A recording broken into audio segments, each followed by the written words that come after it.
सैयद साहिबा, मुनव्वर हसन साहब से मेरी बड़े पुराने ताल्लुकात थे, दोस्ती भी थी। और वो नहीं, अच्छा मैं दूसरे थे स्वाद वाली, अच्छा वो हमारी। लेकिन मैं वो जमात इस्लामी के हवाले से बात कर रहा हूँ कि इनकी क़यादत जब से काजी हुसैन अहमद साहब आए, फिर ये आए, वो आयशा मुनव्वर थी, वो आयशा सैयद नहीं, आयशा सैयद। तो ये तो हमारी कलीग भी रही हैं, लेकिन मैं जमात इस्लामी के हवाले से, आप तो मेरे साथ काम भी किया आपने, और काजी हुसैन अहमद साहब जब आए थे लीडर, तो उस वक़्त से मेरे जमात इस्लामी से काफ़ी करीब ताल्लुकात रहे। और लियाकत बलोच साहब तो हमारे नेबर भी हैं, और सराजुल हक साहब हमारे दोस्त, साथी, कॉलीग भी रहे, और काजी साहब की फैमिली से भी बड़े ताल्लुकात हैं। मैं मुबारकबाद देता हूँ आप सबको कि आपने ये इनिशिएटिव लिया। देखिए जी, आप बात करते हैं जमहूरियत की, तो पहली बात है कि जमहूरियत, पाकिस्तान खुद एक जमहूरियत की पैदावार है। कायद आज़म की क़यादत में, कायद आज़म ना कोई जनरल थे, ना जज थे, ना जागीरदार थे, वो एक कानूनदान थे, believing in the rule of law, और एक सियासतदान थे जिनको अवाम की हमायत थी, और एक सियासी जमात के जरिए, ऑल इंडिया मुस्लिम लीग के जरिए, बैलेट के जरिए, सियासी जद्दोजहद के जरिए उन्होंने पाकिस्तान बनाया। और मैं समझता हूं कि जो कायद आज़म ने कहा था अंग्रेजी में, democracy is in a blood, democracy is in a marrows, कि हमारे खमीर में है, हमारे खून में है जमहूरियत। मैं नाउमीद नहीं हूं इस इलेक्शन के बाद, कि मैं समझता हूं कि ये बड़ा यूनिक इलेक्शन हुआ है। लोगों ने इजहार किया है, एतमाद किया है जमहूरी अमल पर, और लोग दूर दराज से वोट देने आए, खास तौर पर खवातीन और नौजवान।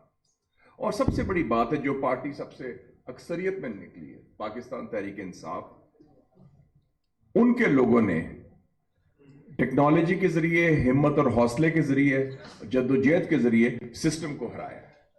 ये बहुत बड़ी बात है। आपके लिए जो रुकावटात थे, सारा कुछ था, ठीक है, वो फॉर्म 45, 47 अपनी जगह, लेकिन still you are the largest single party. ये बहुत बड़ी बात है, और मैं समझता हूं आप मुबारकबाद के मुस्तहिक हैं, जितने भी आपके लोग हैं।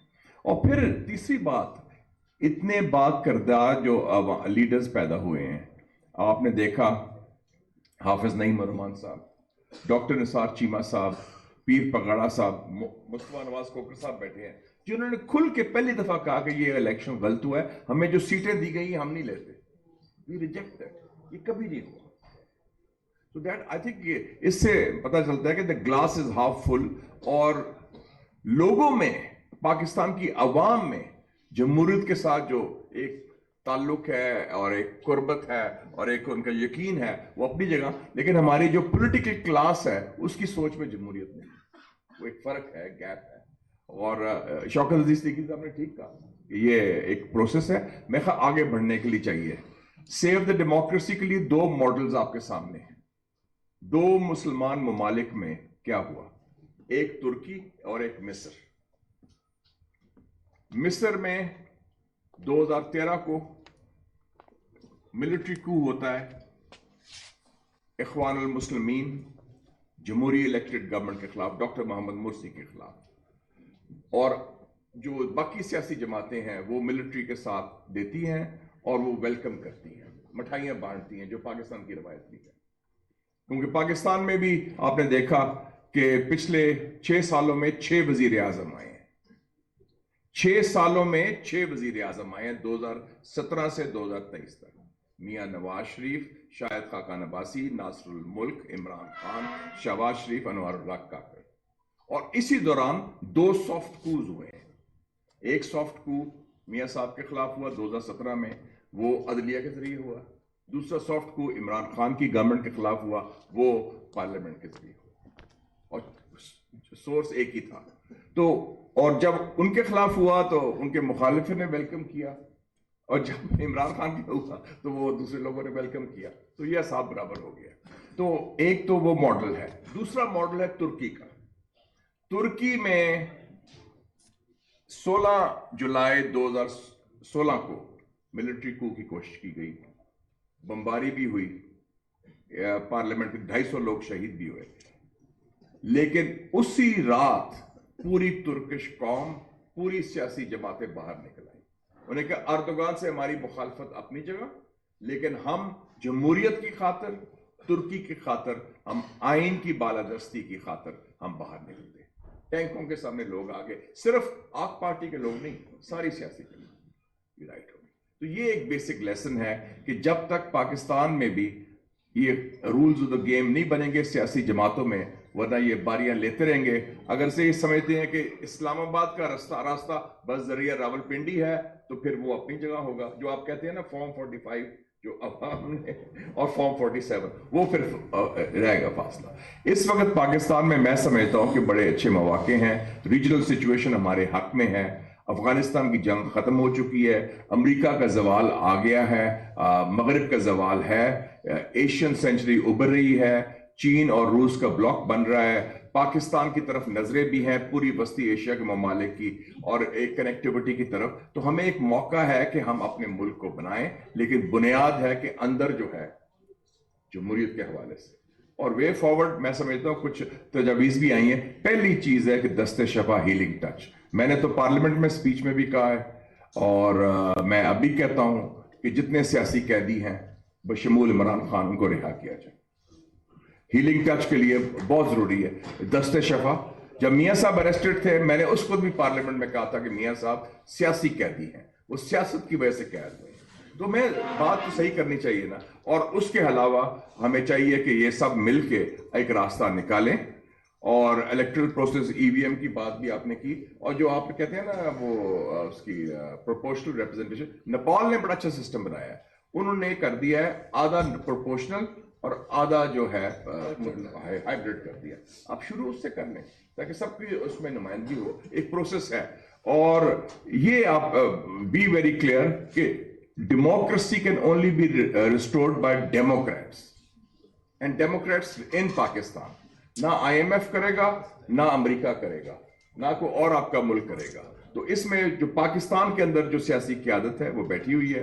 मैं समझता हूं कि जमात इस्लामी का दम गनीमत है। जमात इस्लामी का एक बड़ा पॉजिटिव रोल है, एक डेमोक्रेटिक रोल है, और ये कलमा हक कहते हैं। मैंने, हमारे साथी भी रहे, दोस्त भी रहे, हमारे साथ पार्लियामेंट भी रहे, हर दफा मैंने देखा है कि जो इशू आया है, सिराजुल हक साहब, लियाकत बलोच साहब, फरीद प्राचा साहब और साथी, they are in the field, they are with the people. ठीक है, वो इस वक्त मेरे ख्याल में अप्रूव्ड लिस्ट में नहीं है एस्टेब्लिशमेंट के, तो इसलिए वो फॉर्म 47 के शिकार हो जाते हैं। चलो ये भी बड़ी बात है, लेकिन कल मैं हक तो कह रहे हैं ना, आवाज उठा रहे हैं जी, पाकिस्तान की बात कर रहे हैं, अवाम की बात कर रहे हैं। एंड आई थिंक इस वक्त एक मौका है, क्योंकि ज्यादातर सियासी जमातें भी हमारे, माफ करना, फैमिली फर्म्स बन गई हैं, और वो सिर्फ अपना, पंजाबी कहते हैं मासी बेड़ा, बिल्कुल अपना ही हिसाब किताब है। तो उस हवाले से, लेकिन लोगों में जान है, कौम में करंट है, लोगों ने शो कर दिया है पाकिस्तान में the glass is half full. तो मैं उम्मीद रखता हूं कि जो जमहूरी ज़हन है लोगों का, और जो जमहूरियत के साथ एक वाबस्तगी है, कमिटमेंट है, वो बहुत मजबूत है हमारे, और डीप तक शहरों तक पहुंच गई। खासकर खवातीन की आपने आशा बात की थी, कितना फर्क पड़ा। खवातीन आई हैं वोट देने, और ज्यादातर वोट इन्हीं को दिया है वैसे, और नौजवान भी आए हैं। तो ये बड़ी अच्छी बात है, एक बाशऊर बात है। मैं कई दफा ट्रैवल करता हूं, लोग कहते हैं, मैं एयरपोर्ट गया, उन्होंने कहा जी जितने जहाज आ रहे हैं बाहर से, 80% लोग वोट देने आ रहे हैं 8 फरवरी से पहले। तो ये बड़ी स्ट्रॉन्ग कमिटमेंट है, पीपल हैव शोन दैट। चाहे ओवरसीज पाकिस्तानी हो, तो पाकिस्तानी कौम में जान है, मेरे ख्याल में रोशन मुस्तकबिल है, लेकिन हमें भी हिम्मत करनी पड़ेगी, सबको मिलकर करना पड़ेगा। And I am proud of my colleague Mustafa Nawaz Khokhar साहब, आपने you fought a very good battle and you told the truth. सबसे बड़ी बात है कि start with telling the truth. और मैं पीपल्स कमीशन को सपोर्ट करता हूं, और पीपल्स कमीशन के साथ ये पतन भी ऑर्गेनाइजेशन हो, पिलडेट भी हो, और आइंदा चीफ इलेक्शन कमिश्नर मैं नॉमिनेट करता हूं अहमद बिलाल महबूब साहब को, जो इंशाल्लाह पीपल्स एक वाकई जेन्युइन इलेक्शन करवा जी। इनकी मैंने सेनेट में तो बात कर दी सारी, ये बातें जो मैंने की हैं सब कर दी हैं, सिवाय बिलाल महबूब साहब के बारे से, तो मैंने इनसे पूछा नहीं। ये सारी बातें मैं सेनेट में कर चुका हूं, बाय द वे। मैंने पिछली स्पीच भी देख लें, उससे पहले भी देख लें, और साल पहले की स्पीच देख। मेरे प्राइवेट व्यूज और पब्लिक व्यूज में कोई फर्क नहीं है। I have already said all this in the senate of Pakistan. Thank you very much. बहुत शुक्रिया जी, बहुत शुक्रिया।